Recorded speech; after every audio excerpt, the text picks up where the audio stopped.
ಒಂದು ಪುಟ್ಟ ಹಳ್ಳಿಯಲ್ಲಿ ಒಂದು ದೊಡ್ಡ ಕನಸು ಹುಟ್ಟಿತ್ತು. ಪೊಲೀಸ್ ಆಗಿ ದುಷ್ಟರನ್ನು ಶಿಕ್ಷಿಸಿ ಅನ್ಯಾಯಕ್ಕೆ ನ್ಯಾಯ ಕೊಡಬೇಕು ಎಂಬ ಕನಸು. ನಿಮ್ಮ ಭವಿಷ್ಯದ ಕನಸು ಏನು? ನಾನು ಪೊಲೀಸ್ ಆಗಬೇಕು. ನಿನ್ನ ಆಲೋಚನೆ ಚೆನ್ನಾಗಿದೆ. ನಿನ್ನ ಛಲ ಮತ್ತು ಗುರಿ ಬಿಡಬೇಡ. ಪೊಲೀಸ್ ಯೂನಿಫಾರ್ಮ್ ತುಂಬಾ ಚೆನ್ನಾಗಿದೆ. ಆಕೆಯ ಮನಸ್ಸಿನಲ್ಲಿ ಒಂದೇ ಕನಸು, ಒಂದು ದಿನ ಪೊಲೀಸ್ ಆಗಬೇಕು. ಆ ಕ್ಷಣ ಆಕೆಯ ಜೀವನದಲ್ಲಿ ಒಂದು ತಿರುವು.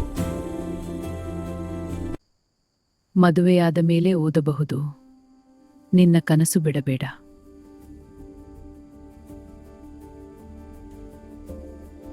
ಇಂದು ನಮ್ಮ ಜೀವನದ ಶುಭ ದಿನ. ಹೌದು, ಎಲ್ಲರೂ ಸಂತೋಷದಿಂದ ಇದ್ದಾರೆ. ಎರಡು ಜೀವನಗಳು ಒಂದಾದ ದಿನ. ಒಟ್ಟಿಗೆ ನಡೆಯೋಣ. ಗ್ರಾಮದಿಂದ ನಗರಕ್ಕೆ ಹೊಸ ಜೀವನ ಆರಂಭ. ಇದನ್ನು ಇಲ್ಲಿ ಇಡೋಣ. ಓಕೆ, ಧನ್ಯವಾದ. ಗಿರಾಕಿಗಳು ಬರ್ತಾರೆ. ಸಿದ್ಧವಾಗಿದ್ದೇವೆ. ನೋಡು, ನಮ್ಮ ಮಗು ಎಷ್ಟು ಸುಂದರವಾಗಿದೆ.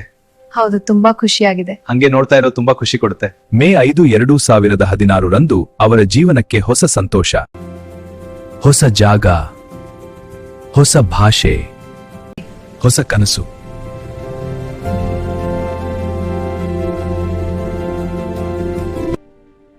ಕರೋನಾದ ಓಡತಕ್ಕೆ ನಮ್ಮ ವ್ಯಾಪಾರಗಳೇ ನಿಂತವು.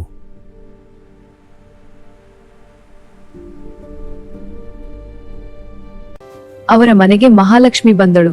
ನೋಡು, ನಮ್ಮ ಮಹಾಲಕ್ಷ್ಮಿ. ಹೌದು, ತುಂಬಾ ಸೊಗಸಾಗಿದ್ದಾಳೆ. ಅವಳು ನಮ್ಮ ಜೀವನಕ್ಕೆ ಶುಭ ತರುತ್ತಾಳೆ. ನಮ್ಮ ಸಂತೋಷದ ಆರಂಭ. ಯಾಕೆ ಹೀಗೆ ಮಾಡ್ತೀಯಾ? ನಾನು ಏನು ಮಾಡಿದ್ದೀನಿ? ನಿನ್ನ ಜಗಳ. ಸರಿ, ನಗೋಣ ಬಿಡು. ಹೌದು, ಖುಷಿಯಾಗಿರೋಣ. ಸಂಸಾರ ಅಂದ ಮೇಲೆ ಸಣ್ಣ ಜಗಳಗಳು ಸಹ ಪ್ರೀತಿಯ ಭಾಗವೇ. ಒಂದು ಬೇಕರಿಯಲ್ಲಿ ಹುಟ್ಟಿದ ಕನಸು ಇನ್ನೂ ಜೀವಂತವಾಗಿದೆ.